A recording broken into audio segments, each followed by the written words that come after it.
오늘 말씀은 우리 여러분이 잘 아는 말씀이죠. 이 말씀은 예수님께서 승천하시기 직전에 제자들에게 하신 말씀이에요. 승천하시기 직전에 하신 말씀이기 때문에 굉장히 중요한 말씀이겠죠. 그래서 이 말씀을 대우임령 그래요. 큰 데 써서 주님께서 우리에게 위임해서 명령한 대우임령이다 그렇게 말하기도 하고, 또 지상명령이다 이렇게 말하기도 해요. 이 지상은 땅 위라는 뜻이 아니라 세상에서 가장 큰 명령이다 이런 뜻입니다.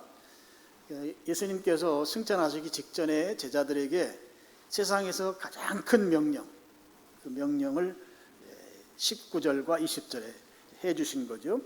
19절과 20절을 보면 이제 우리말 성경에는 잘 이렇게 뚜렷하게 나타나지 않지만 이제 헬라 원문 성경을 보면 동사가 4개가 나와요. 그 중에 5개가 나옵니다. 그 중에 4개는 우리들이 제자들이 해야 할 또 할 그런 의미에서의 동사이고요. 마지막에 그 20절 마지막에 항상 함께 있으리라 하고 한 것은 이제 예수님 스스로가 스스로를 이제 규정한 그런 동사입니다. 그래서 총 5개가 나오는데요. 그 중에 이제 그 동사들을 한번 보시면 너희는 가서 할 때에 간다는 말이 동사입니다. 그리고 모든 민족으로 제자를 삼아 제자를 삼는다고 하는 말이 또 동사예요. 아버지와 아들과 성령의 이름으로 침례를 베푼다고 할 때 이 베풀고도 동사입니다. 우리말 성경에서는 뚜렷하게 동사 같지 않지만 분명한 동사이고요. 그 다음에 4번째로는 20절 상반절에 나오는 대로 내가 너희에게 분부한 모든 것을 가르쳐 지키게 하라 이렇게 동사가 4개가 나오는데요. 이 4개의 동사 가운데 정동사라고 하죠. 모든 이제 우리 한국말로 하면 동사가 제일 마지막에 나오잖아요. 제일 마지막에 나오는 동사가 가르쳐 지키게 하라가 아니고 제자를 삼으라고 하는 동사입니다. 제자를 삼으라는 말이 정동사예요. 정동사. 그리고 나머지 3가지 동사는 동사긴 동사인데 이걸 이제 형용사 역할을 한다고 그래요. 동사가 형용사. 문법 시간은 아니지만 이걸 분사라고 합니다. 나머지는 이제 분사이죠. 무슨 말씀인가 하면 이제 가는 것, 그다음에 침례를 베푸는 것, 그리고 가르치는 것은 제자를 삼기 위한 방법이나 수단이라는 뜻입니다. 제자를 삼기 위해서는 가야 하고 침례를 베풀어야 하고 가르쳐 지켜야 한다. 그런 말씀인 것이죠. 예수님께서 제자들에게 지상명령, 가장 큰 명령, 또 가장 중요한 명령, 그 명령으로 제자를 삼으라고 하는 명령을 하신 거예요. 그렇게 하시면서 3가지를 통해서 제자를 해라, 제자를 삼아라, 그렇게 말씀하신 것이죠. 그 중에 첫 번째가 이제 가는 것입니다. 간다고 하는 것은 무슨 말인가 하면 복음 전도에 순종하는 것입니다. 복음을 전하는 것에 순종하는 것이죠. 예수님의 그 구원의 복음을 전하기 위해서 가깝게는 우리들 생활 주변 사람들, 내 삶에 연관되는 사람들, 또 교회 주변에 사는 사람들, 이 지역에 사는 사람들에게 복음을 전하는 것이죠. 이 가까운 지역적인 측면에서 그렇고요. 멀게는 국경을 넘어서 열방, 세계 모든 민족에게 복음을 전해야 합니다. 근데 우리가 직접 외국에 나가서 복음을 전하지 못하니까 외국에서 복음을 전하고 있는 선교사님들, 그분들을 지원하고 기도하는 일을 해야 하는 것이죠. 이것이 제자를 삼기 위해서 주님께서 명령하신 그 명령에 순종하는 첫 번째 할 일입니다. 가서 복음을 전하는 일, 복음에 순종하는 일이죠. 그 다음에 2번째는 침례를 베풀고 19절 마지막 부분에 나오는데요. 여러분들 침례라고 해서 혹시 또 어색하신 분들 계신가요? 우리 장로교 계통에 계신 분들은 세례라고 표현하죠. 우리는 침례라고 표현합니다. 듣다 보면 이렇게 거부 반응이 아마 안 생길 거예요. 침례는 의미 자체가 물속에 들어갔다 나온다고 하는 그런 의미이고, 세례는 머리에 뿌리는 의식이죠. 의식의 모습이 좀 다릅니다. 저희는 물속에 들어갔다 나오는 예수님께서 직접 요단강에서 물속에 들어갔다 나왔던 것과 똑같은 방식으로 저희는 이 의식을 행하죠. 침례라고 하는 것은 복음을 듣고 구원받은 자들이 맨 먼저 순종해야 할 의식입니다. 이 의식은 왜 하는가 하면 내가 구원받았다고 하는 것을 공개적으로 증거하는 것이죠. 나는 예수님을 믿는 사람이다 라고 하는 것을 공개적으로 증거하는 의식이 침례 의식인 거예요. 이것을 외적 증거라고 그래요. 그럼 내적 증거는 뭔가 하면 예수님을 믿음을 신앙으로 고백하는 것입니다. 내가 예수님 믿습니다 라고 고백하는 것이 내적 증거이고, 이걸 외적으로 증거하는, 공개적으로 표현하는 것이 침례 의식이죠. 그러면 이 제자를 삼는데 이 침례를 베푸는 것이 그렇게 중요한가? 그런 생각을 해볼 수 있습니다. 이제 그것은 침례라고 하는 것이 구원받는 것에 대한, 구원받은 것에 대한 외적 증거일 뿐만 아니라, 이 침례는 그 침례 받은 자가 교회에 소속된다고 하는, 교회에 멤버십이 된다고 하는 그런 연합을 알려주는 행위이기 때문에 굉장히 중요한 의식이 바로 침례 의식입니다. 침례를 받는 사람은 침례를 받으면서 그걸 공개 증거하는 것인데, 뭘 공개 증거하는가? 나는 미사강변교회의 일원입니다. 미사강변교회와 한 식구가 됐습니다. 이런 고백이 되는 거예요. 우리 교회 안에서 우리가 침례식을 거행하면 그 침례는 나는 이제 미사강변교회의 한 식구가 됐습니다. 한 가족입니다. 이런 고백이 되는 것이고요. 그럼 침례를 그에게 베푸는 교회는, 이제 저분은, 저 사람은 이제 우리 한 가족입니다 라고 하는 것을, 서로 연합됐다고 하는 것을 공개하는 그 공개 증언이 바로 침례 의식이 되는 것이죠. 그런 측면에서 침례라고 하는 것은 예수님을 믿는 자가 교회로 들어오는 출입문과 같은 그런 역할을 이제 하는 것이죠. 다시 말씀드리면, 교회가 이제 침례를 받으면서 그를 교회의 가족으로 받아들입니다. 받아들여서 그 한 가족됨을 교회 안에서 서로 끈끈한 교제를 이루게 되는 것이죠. 그렇게 하기로 공개적으로 증거하는 것이죠. 이게 바로 침례인데요. 그래서 저 사람이 침례를 받고 교회 공동체 안으로 들어온다고 하는 것을 이제 공개적으로 표현하는 것이 바로 여기 침례를 베푼다고 할 때 오늘 특별히 이 말씀에서 의미하는 바가 바로 그런 의미라고 하는 것이죠. 침례를 받는 것, 제자를 삼는 데 중요하다.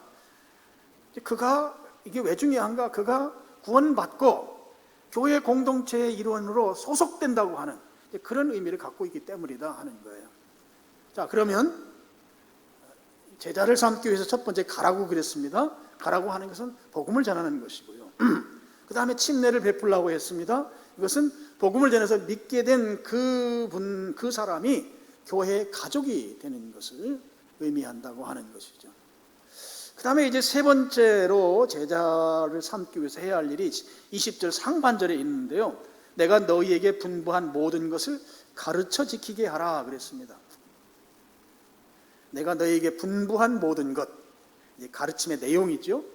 그리고 그것을 가르쳐서 지키게 하라고 하는 것이 제자 삼는데 이제 중요한 방법이다 하는 것이죠. 그럼 이 부분은 둘로 나눌 수가 있어요. 가르치는 것하고 지키는 것으로 이렇게 나눌 수가 있는데, 가르친다고 하는 것은 이미 제자가 된 사람들의 사명이죠. 누가 가르쳐요? 이미 예수님의 제자가 된 사람들이 가르치는 것입니다. 그럼 지키는 것은 앞으로 제자가 될 사람들이 제자가 된 사람으로부터 가르침을 받는 것을 말하는 것이죠. 그래서 오늘 본문에서 예수님으로부터 가르치라는 명령을 받은 이 제자들은 앞으로 제자가 될 사람들을 가르쳐서 지키게 할 사명이 있는 사람들입니다. 예수님께서 지금 이 말씀을 11명의 제자들에게 지금 말씀하고 있어요. 16절에 보면 가룟 유다가 빠진 11명입니다. 그들에게 앞으로 너희가 지금 내 제자인데 이 너희 같은 그런 제자를 만드는 이 일을 가르치라고 하는 그 명령을 예수님이 11명의 제자에게 지금 직접 하고 계신 것이죠. 그래서 그 제자들은 예수님으로부터 배운 대로 앞으로 제자가 될 사람들을 가르쳤습니다. 그 가르침의 내용을 우리가 알 수 있는 것이 사도행전인데요. 사도행전 2장 42절입니다. 우리 스크린을 보시고 같이 한번 읽어보겠습니다. 그들이 사도의 가르침을 받아 서로 교제하고 떡을 떼며 오로지 기도하기를 힘쓰니라 그랬습니다. 여기에 그들은 누군가 하면 베드로와 다른 제자들, 이제 아마 마띠아라고 하는 가룟 유다 대신에 뽑은 제자가 있으니까 베드로와 다른 11 제자들이 예루살렘에서 복음을 전해서 회개하고 예수님을 믿게 된 예루살렘 교인들을 말합니다. 그 숫자가 3,000명이나 되죠. 사도행전 2장에 보면 많은 사람들이 제자들에 의해서 복음을 전해서 복음을 전하는 가라는 명령을 순종한 것이죠. 그를 통해서 주님 앞으로 돌아온 사람들이 사도의 가르침을 받아 그랬어요. 여기에 사도는 물론 12제자를 말하는 것이고요. 사도들이 무엇을 가르쳤는가? 오늘 마태복음 28장 20절 말씀에 의하면 예수님께서 분부한 모든 것이죠. 예수님으로부터 받은 명령들이죠. 그 명령을 예루살렘 교인들에게 이제 가르친 것입니다. 그렇게 가르쳤더니 예루살렘 교인들이 변화되기 시작하는 거예요. 어떻게 변화되는가? 서로 교제했다 이렇게 나오고 있어요. 서로 교제하고. 사도행전 2장 42절을 계속 띄워주세요. 교제. 이 교제한다고 하는 말은 교회 공동체가 예수님을 중심으로 해서 서로 활동하는 것을 말합니다. 그냥 사람들끼리 친하게 지내는 그런 교제가 아니고 여기 말하는 이 코이노니아라고 하는 이 교제, 저는 이제 한국말로는 성도의 교제라고 표현하는데요. 예수님이 중심이 된 교제를 말해요. 코이노니아는. 그래서 교회가 예수님이 중심이 되어서 건강하고 활발한 활동을 지금 하고 있다는 거죠. 서로 교제한다고 하는 것은. 그러니까 여기에는 친례를 베푼다고 한 그 말씀이 실제적으로 행해지고 있는 것이죠. 바로 서로 교제하는 것입니다. 떡을 뗀다는 말이 나와요. 그 다음에 떡을 뗀다고 하는 말은 이게 주님의 만찬을 말합니다. 주의 만찬을 여기서 떡을 뗀다고 이렇게 표현하는데요. 고린도전서 11장 26절을 보면 이 주의 만찬이 갖는 특성이 하나가 나오는데 복음을 증거하는 그런 특성이 나와요. 우리가 1년에 한 두세 번 정도 우리가 주의 만찬을 합니다. 근데 그 만찬하는 의식 자체가 복음을 전하는 것이다 하는 거예요. 우리 고린도전서 11장 26절 말씀 우리 성경을 보시고 스크린 보시고 같이 읽어보겠습니다. 너희가 이 떡을 먹으며 이 잔을 마실 때마다 주의 죽으심을 그가 오실 때까지 전하는 것이다 하는 거예요. 전하는 것이다. 주의 죽으심은 복음을 말하죠. 주의 복음을 주님이 다시 재림하실 때까지 전하는 것이다. 복음 증거를 말하는 것입니다. 떡을 뗀다고 하는 것은 이제 주의 만찬을 하는 것인데 그 만찬 자체가 주님의 복음을 전하는 것이다. 그러니까 이들은 사도의 가르침을 받아 서로 교제했고 그 다음에 두 번째는 복음을 전하는 일을 열심을 냈었다고 하는 걸 알 수가 있는 것이죠. 그리고 마지막으로 사도행전 2장 42절 다시 보여주시면 오로지 기도하기를 힘쓰니라 그랬습니다. 기도한다고 하는 것은 하나님과 친밀한 영적 관계를 유지한다는 것이죠. 그들은 하나님과 친밀하게 영적인 관계를 유지하기 위해서 기도 생활에 전념하였다라는 것입니다. 여러분 보십시오. 사도들이 교회 성도들을 가르쳤어요. 예루살렘 교인들을 가르쳤더니 그 가르침을 받은 자들에게 변화가 일어나는 것이에요. 첫 번째 변화는 이 교회를 이루더니 성도의 교제가 아주 활발하게 일어나는 것이죠. 교회가 아주 건강하고 활발하고 활동적인 교회의 모습을 보여주는 것입니다. 이게 바로 성도의 교제를 나누는 것이죠. 그 다음에 떡을 뗀다. 복음을 전하는 것이다. 복음을 전하는 교회로 바뀐 것이고 이 사람들이 복음을 전도하는 전도자의 삶을 사는 것입니다. 그리고 기도하는 일에 힘쓴 것입니다. 하나님과 영적인 관계를 지속시키기 위해서 그들은 기도하는 일에 전념했다고 하는 것이죠. 그러니까 사도들이 가르쳤더니 그 가르침으로 말미암아 그 가르침의 내용을 지키는 교인들이 만들어진 것이죠. 말씀대로 사는 제자들의 제자가 되었다 하는 것이죠. 그러니까 예수님의 첫 제자들은 예수님으로부터 직접 가르침을 받았어요. 근데 이 예수님으로부터 직접 가르침을 받은 이 첫 제자들이 그 제자들의 제자들을 가르침 받은 대로, 그러니까 배운 대로 그들을 가르치고 지키게 했던 것이죠. 그래서 제자들의 제자들은 또 그들의 제자들, 그러니까 제자의 제자들의 제자들을 또 가르치고 지키는 삶을 살게 했을 것입니다. 그렇게 제자의 제자들의 제자의 제자들의 제자의 제자들을 가르치고 지키게 한 결과로 오늘 우리가 주님의 제자가 된 것이죠. 오늘 우리가 이 믿음을 계승하고 주님의 뜻대로 주님의 삶을 살고자 몸부림치는 것은 제자들의 제자의 가르침과 지키는 삶을 계속 계승해온 2000년 이상 계승해오면서 오늘 우리에게까지 이르러서 우리가 예수님의 제자가 됐고, 그럼 제자가 된 것으로 끝나는가? 우리가 제자가 된 삶을 또 다른 제자를 만들기 위해서 우리의 삶을 이제 헌신해야 되는 것이죠. 오늘 예수님께서 가르쳐 지키게 하라. 앞으로 제자가 될 사람들을 가르쳐서 그들로 하여금 주님이 분부한 말씀대로 살게 하라는 것이죠. 그런데 그렇게 하는 이 방법이 설교 말씀을 듣는 수준으로는 그게 어렵다고 하는 것입니다. 여기가 굉장히 중요해요. 설교 말씀을 듣고 주일날 예배당에 왔다 가는 것으로 주님의 분부한 말씀을 지키는 삶을 사는 것이 어렵다. 여러분이 지킨다고 하는 것은 우리 몸에 배야 합니다. 우리가 익숙해져야 하는 것이죠. 예수님은 우리 누가복음에 보면 기도하는 삶이 반복되다 보니까 습관이 됐다고 그랬어요. 그러니까 지금 이 제자의 삶은 습관이 될 만큼 우리 몸에 체화돼야 합니다. 그럼 체화시키는 것에 있어서 중요한 것이 무엇인가 하면 훈련하는 것입니다. 여러분, 아까 우리 사도행전 2장 42절 다시 한번 올려주시면 그 마지막 부분에 오로지 기도하기를 힘쓰니라 그랬어요. 힘쓴다는 말이 헬라어를 보면 계속 기도의 자리를 지키고 그곳에 머무른다는 뜻이거든요. 계속 기도 생활을 한다는 것이에요. 여러분, 이 말씀이 그냥 성경에 나왔으니까 한 줄로 문장 한 문장도 안 되는 거니까 오로지 기도하기 힘쓰니라 그럴 수 있지. 여러분 쉽게 넘어갈 수 있는 부분인데요. 실제로 여러분 한번 기도해 보세요. 기도하기에 전념한다고 하는 것이 얼마나 힘든지 몰라요. 막상 내가 해보면 결코 쉽지 않은 것이 기도의 삶입니다. 그래서 이런 부분들은 훈련이 필요한 거예요. 훈련을 하지 않고는 오로지 기도에 전념한다고 하는 것, 이게 결코 쉬운 일이 아니다 말이죠.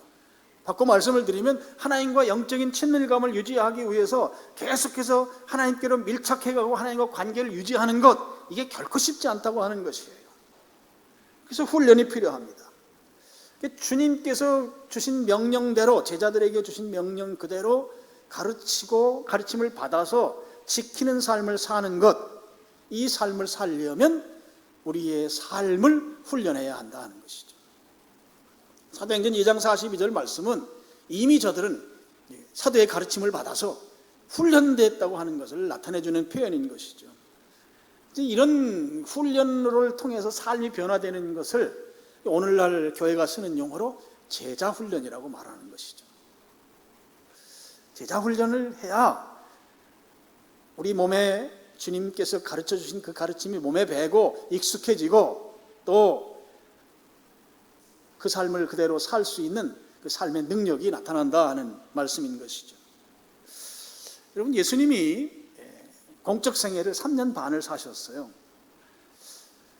3년 반을 사시면서 우리 마태복음에 나오는 것처럼 복음을 전하기도 하고 가르치시기도 하고 또 병자를 고치기도 하셨습니다.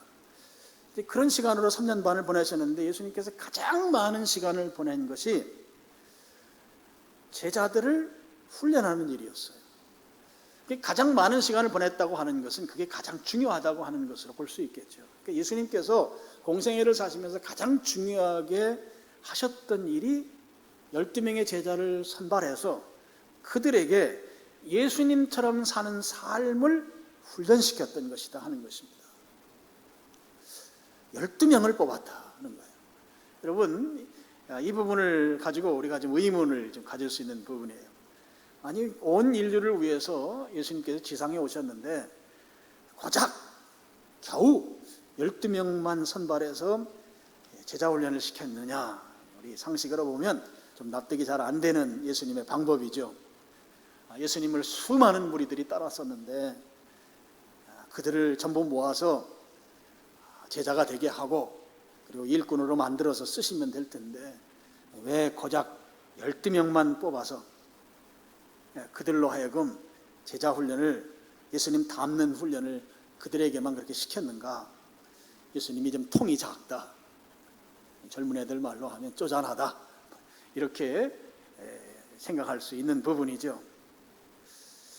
저는 예수님이 우리가 생각하는 대로 겨우 그 12명, 어떻게 보면 아주 비효율적일 것 같은 적은 숫자를 뽑아서 예수님의 삶을 보여주고 예수님과 함께 거하면서 예수님처럼 살도록 훈련시켰다고 하는 이 부분이 예수님이 그러면 좀 현명하지 못해서 그렇게 한 것일까? 결코 그런 건 아니죠. 예수님의 방법은 완전한 방법을 쓰시는 분이시니까, 예수님이야말로 하나님이시니까 예수님의 방법이 틀렸다라고 하는 것은 이제 어불성설인 것입니다. 그러면 예수님께서 우리가 생각할 때 고작 12명일까? 그것도 한 명은 또 떠나버려서 제대로 12명도 아니잖아요. 그럼 이렇게 적은 숫자를 택한 이유가 있을 것이다 하는 것이죠. 예수님의 방법이 완벽하다고 할 때 훈련을 시키기 위해서 고작 작은 숫자인 12명, 분명히 이유가 있기 때문에 그렇게 하셨을 것이다 하는 말씀입니다. 저는 그 이유가 무엇일까라고 했을 때 오늘 이제 20절에 나오는 것처럼 가르쳐 지키게 하는 부분 때문이라고 생각합니다.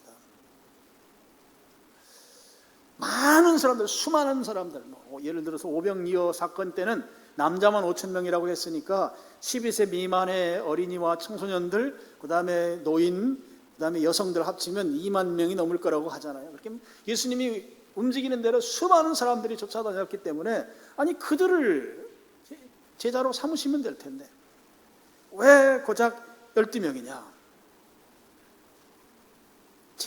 제자라고 이름 붙여지면서 제자의 삶을 살지 못하는 수만 명보다 비록 숫자는 적지만 제자의 삶을 제대로 사는 12명이 훨씬 더 중요한 것이죠. 가르쳐 지키게 하라고 하는 이 방법에서는 훈련이라고 하는 것이 많은 대중을 향해서 훈련할 수 없는 것입니다. 실제적으로 불가능한 것이죠. 가르침을 받았지만 그 가르침은 강의식 가르침에 끝날 수밖에 없어요. 많은 숫자는. 예를 한번 제가 들어볼까요? 어떤 학생이 축구 선수가 되기를 원해요. 그래서 공을 좀 잘 차고 싶어요. 그래서 세계에서 공을 제일 잘 차는 영국에 있는 그 손아무개 선수가 있잖아요. 그 선수를 찾아가서 만났어요. 만나서 그 손아무개로부터 공 잘 차는 방법을, 노하우를 설명을 들었어요. 이렇게 하면 공을 잘 찬다. 여러분, 그 설명을 듣고 온 이 청소년이 축구를 잘할 수 있을까요? 그렇지 않습니다. 이 소년이 축구를 잘 하려면 직접 운동장에 나가서 공을 차기를 반복하면서 그 손아무개 선수가 가르쳐준 방법들을 적용하고 또 잘못하는 것은 코치를 통해서 교정을 받으면서 훈련해야 합니다. 실제적으로 맨투맨으로 또는 소수로 만나서 구체적으로 교정받고 제대로 할 수 있도록 하는 그 과정을 거쳐야만 좋은 선수가 되는 것이죠. 바로 이것이 제자 훈련의 특성입니다. 지키게 하려면 다수를 가지고는 안 된다는 거예요. 소수여야만 가능하다고 하는 것입니다. 그래서 예수님께서는 12명을 선택했던 것이고 12명을 통해서 세계 복음화를 이루어 가신 거예요. 저는 제자훈련을 여러 해 동안 해보지만 사실 12명은 굉장히 많은 숫자예요. 저는 예수님이니까 12명이다 저는 그렇게 생각합니다. 한 그룹이 5명을 넘어가면 쉽지 않은 것을 저는 실제적으로 경험합니다. 이렇게 12명의 소수가 훈련받아서 그들을 통해서 예루살렘과 또 온 유대와 사마리아와 세계로 나아가서 제자 삼는 이 복음을 전하게 되고, 그로 인해서 오늘날 우리가 제자의 삶을 살 수 있고 우리도 역시 땅끝까지 가게 되는 그 복음을 전하는 그런 삶을 살도록 지금 요청받고 있는 것이죠. 오늘 우리가 예수님의 제자가 되는 것이 중요합니다. 예수님의 제자가 되려면 이미 먼저 제자가 된 성도들로부터 가르쳐 지키게 하는 그런 훈련을 받아야 합니다. 이것은 예수님께서 우리에게 주신 대우임 명령이에요. 제자를 삼으라고 하는. 여러분 한번 생각해 보세요. 예수님께서 승천하시기 직전에 11명의 제자들을 모아놓고 그 마지막 하신 말씀, 너희들 내 제자지? 그래. 그러면 너희들도 너희들과 같은 제자를 만들어야 해.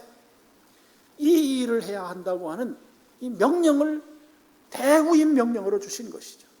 그래서 오늘 우리가 그 명령을 받은 자들이에요. 그 제자들의 이렇게 내려와서 계승되어 와서 제자로부터, 예수님의 제자로부터 제자 훈련을 받고 나도 제자가 된 사람이고 또 나는 제자로서 또 제자를 만들어야 될 사명을 가진 존재라 하는 것입니다. 우리 교회는 이 예수님의 대우임 명령을 지키기 위해서 저는 목회의 중점 사역을 이 제자 훈련 사역, 훈련 사역을 지금 지속해 오고 있습니다. 이게 제가 되돌아보면 한 26, 7년 되는 것 같아요. 그동안 시행착오도 많이 하고 시행착오를 정말 많이 했어요. 해보니까 안 되고 그럼 어떻게 해야 되는가 해서 이 방법론을 찾아내고 그렇게 하면서 지금까지 왔습니다. 그래서 우리 교회는 제자훈련을 하고 있고요. 그리고 6월 달에 제자훈련을 받을 분들을 또 모집하고 있습니다. 또 제자훈련을 하기 위한 것이죠. 오늘 여러분 주보에 우리 교회 제자훈련 과정 안내하는 안내지를 하나 받으셨을 거예요. 그럼 그것을 한번 가운데를 펴보시죠. 펴보시면 거기에 이제 우리 교회의 그 양육훈련 그 책의 도표가 있습니다. 여러분 이렇게까지 완성하는데 제 지금까지 목회의 모든 것이 다 여기에 농축되어 있다고 보시면 됩니다. 그만큼 시행착오를 겪어서 지금 이 그림을 만들어낸 거예요. 그래서 여기 위에 보면 1, 2, 3, 4 했습니다. 우리는 교회는 4단계로 이렇게 훈련을 해나가죠. 물론 1단계, 2단계는 훈련이라고 볼 수 없고요. 3단계가 훈련입니다. 그래서 1단계는 이미 교회 정착 단계라고 해서 1단계인데 이건 우리 교회에 이미 정착이 잘 되어 있습니다. 그래서 우리 새가족위원회라든지 교회의 중직자들을 통해서 이 VIP 클래스는 지금 잘 진행되고 있어요. 코로나 때문에 지금 제대로 못했지만 완전히 제가 없어도 잘 할 수 있는 그런 단계가 되어 있습니다. 그 다음에 2단계는 교회 가족으로 이렇게 확신하고 결속되는 단계인데요. 칭찬받는 성도라고 하는 14주 과정하고 또 우리는 가족, 이건 소그룹, 셀 모임에 관련된 내용입니다. 그래서 이 두 개의 교재로 18주 동안 양육하는 그런 과정입니다. 이 과정까지 우리가 여러 번 했어요. 그래서 지금은 1단계에서 VIP 클래스를 못할 경우에 그 제일 밑에 보면 신앙생활 첫걸음이라고 하는 그 대체 과정이 있습니다. 5주짜리입니다. 그래서 이 신앙생활 첫걸음이나 칭찬받는 성도나 우리는 가족은 이제 양육교사들을 세워서 그분들이 1대1로 직접 이제 양육하도록 그렇게까지 이제 체계화되어 있습니다. 그리고 이 4단계 중에 제일 중요한 단계라면 3단계입니다. 3단계가 제자 훈련 단계인데요. 제자 훈련 단계에서는 그 4개의 교재를 가지고 함께 나누게 됩니다. 그리스도인의 생활 연구라고 하는 내비게이터 선교에서 나온 이 작은 책자 6권을 26주 동안 같이 공부하고 나누고, 그 다음에 예배의 삶이라고 하는 책입니다. 이건 제가 쓴 책인데요. 우리의 삶의 목적이 무엇이냐 했을 때 삶의 목적은 예배입니다. 우리의 삶의 목적이 예배라고 했을 때 예배는 다른 어떤 요소보다 가장 중요한 거예요. 그러니까 제자로서 살아가는데 우리의 삶의 목적을 확실하게 해야 되는 거죠. 그래서 예배의 삶이 두 번째 교재이고요. 세 번째는 헨리 블랙가비 목사님이 쓰신 하나님을 경험하는 삶입니다. 어떻게 하면 하나님을 경험하면서 인생을 살아갈 것인가 아주 잘 써진 그런 교재입니다. 12주 과정이고요. 그 다음에 러빙 미라고 하는 거예요. 나를 사랑하는 것, 나를 사랑하자, 뭐 이렇게 번역해도 됩니다. 이 러빙 미는 우리가 제자 훈련을 열심히 하고 그 레벨업이 돼 있는데 실제로 제자의 삶을 잘 살다가 어느 날 고꾸라지는 경우가 있어요. 그런 경우들을 보면 마음속 깊은 곳에 그 상처가 덧나는 경우들입니다. 그래서 우리 마음의 상처가 도대체 무엇들이 있는지 그런 것들을 쭉 나누고 또 내 부분의 아픈 부분을 치유받는 그런 과정으로 러빙미라고 하는 교재가 있고요. 이게 바로 이제 제자훈련 단계고 약 1년 반 정도 걸려요. 이 과정을 쭉 하는데, 그리고 마지막으로는 이제 사역훈련입니다. 직접 이제 교회를 세우고 또 세상으로 나아가서 주님의 말씀을 전하는 자로 세워지는 단계입니다. 이 단계는 이제 헨리 블랙가비 목사님이 쓰신 교회에서 하나님을 경험하는 삶. 교회가 한 가족이 돼서 교회 공동체가 어떻게 하면 하나님을 경험할 수 있겠는가, 또 하나님을 경험하는 삶을 교회도 교회 공동체가 살아야 한다, 그런 메시지를 담고 있고요. 그 다음에 침례교회의 믿음이라고 하는 것은 지구촌교회 원로 목사님인 이동원 목사님이 쓰신 우리 침례교회의 특성을 정리해 놓은 교재입니다. 이건 이제 7주 동안 하게 되고요. 그리고 교회 사역 실제, 이것은 이제 제가 쓴 책인데요. 지금 아직 그 집필이 완료되지는 않았습니다. 이건 우리 교회 사역의 실제입니다. 우리 교회가 우연의 제도로 하고 있고 또 각 사역에서 맡은 역할들, 우리 교회의 그 교회 행정과 관련된 일들을 정리해서 실제적으로 한 8주 동안 미사강변교회는 이런 시스템으로 돌아가는구나 하는 것을 알 수 있는 그런 내용으로 담고 있고요. 마지막으로 전도를 즐기는 삶, Joyful Fishing Life, 그 JFL이라고 해서 8주 동안 실제적으로 전도자로서 훈련받는 전도 훈련 교재입니다. 이렇게 해서 그 4단계로 우리가 되어 있고, 이번에 6월 달에 3단계, 제일 중요한 단계입니다. 이 4단계 중에서 3단계 과정을 모집하고 있습니다. 그래서 여러분들이 여기에 이제 주보의 그 뒷면에도 보면 소개가 되어 있어요. 그래서 여러분이 좀 참여할 수 있기를 바랍니다. 말씀의 결론입니다. 여러분, 이 제자를 삼는 것은 예수님께서 공생의 기간에도 하셨어요. 12명을 뽑아서 훈련시켰습니다.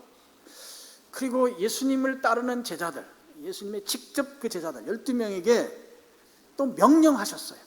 너희들이 내 제자인데 너희와 같은 제자를 또 만들어라 하는 것이죠. 이 사명은 오늘도 계속되어야 할 사명이에요. 오늘 우리에게도 주어진 사명입니다. 내가 제자라면 또 그 다음에 제자가 또 세워져야 되는 것이죠. 그렇게 해서 이 믿음이 계승되어 나가야 하는 것이죠. 그런 차원에서 오늘날 이 가르쳐서 지키게 하는 사역은 교회가 반드시 해야 할 사역인 것입니다. 예수님께서 제자 삼는 이 일을 제자들에게 부탁하시고 마지막으로 예수님이 하신 말씀이 내가 세상 끝날까지 너희와 함께 있으리라 그랬어요. 있으리라, 이 말은 나는 너희와 함께 있는다, 있다, 이런 뜻이에요. 굉장히 준엄한 표현입니다. 나는 너희와 함께 있는다. 여러분, 이 예수님의 약속은 지금도 유효합니다. 우리가 바빠요. 또 내가 세상 학문에 조금 모자라요. 그래서 제자훈련 받는 거, 이거 내가 할 수 있을까? 또 내가 그동안 신앙생활 잘했는데 제자훈련 좀 생소하다. 이거 해야 되는가? 엄두가 나지 않는 그런 분들이 계실 수 있어요. 1년 반 정도 걸린다는데, 야, 이거 너무 긴 거 아닌가? 여러분, 지금 그런 생각이 드시는 분들이 있다면 그냥 시작하시면 됩니다. 왜냐하면 주님께서 세상 끝날까지 너희와 항상 함께 있겠다, 있는다, 있다, 이렇게 말씀하셨어요. 이 말씀은 우리를 함께 하시면서 도와주시겠다는 것이에요.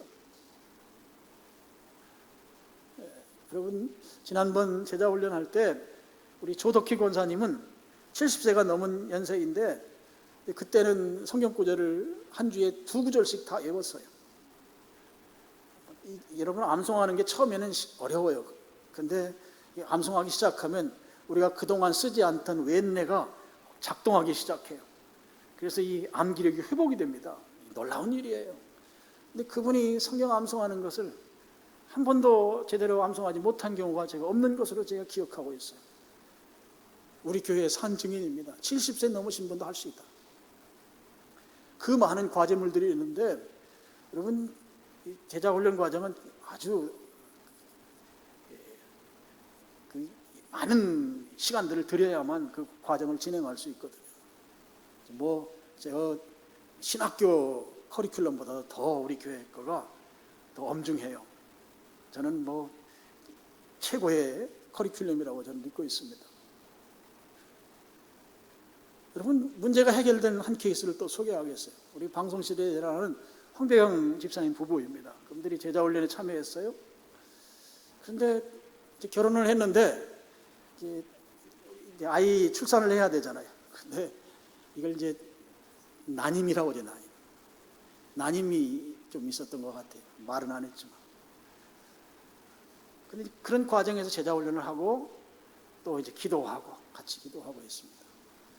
근데 이 두 내외가 난임이 되니까 병원의 도움을 받을 계획을 세웠던 것 같아요. 그래서 병원에 가기로 계획을 세웠는데, 그 계획을 실행하기 일주일 전인가 하나님께서 그 가정에 새 생명을 주셨어요. 병원에 가지 않고 주님이 제자훈련을 받는 그 과정 가운데 새 생명을 주셨다고요. 다음 주면 병원에 가서 그 도움을 받아야 되는 상황인데, 그거 하지 않고 주님이 새 생명을 주셨다는 거예요. 그렇게 해서 태어난 아이가 누구냐 하면 민재예요. 민재. 첫째 아들. 지금 이제 둘째까지 있습니다. 얼마나 활발하게 활동하는지 몰라요. 하나님께서 이런 과정들을 할 때 지금 항상 너와 함께 있겠다. 함께 있으면서 안고 있는 문제와 안고 있는 상황들, 그리고 할 수 없을 것 같은 일들을 하게 만들어주시는 것이에요. 이게 함께 있는 주님이 우리에게 역할을 하시는 것입니다.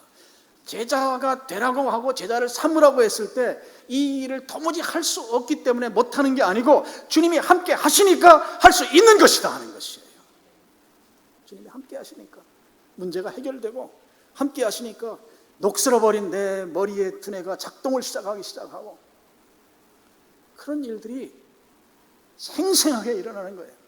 제자훈련 현장에서 주님의 역사하심들이 막 일어나는 것이에요. 오늘 예수님께서 너희와 함께 있겠다, 있는다는 거, 있다 아주 굉장히 엄중한 표현이에요. 그 헬란 말에 에임이라는 말인데, 에임이는 그냥 도장 꽉 찍은 거예요. 난 너희와 함께 있다, 죽어도 너희 안 떠나, 이런 말이에요.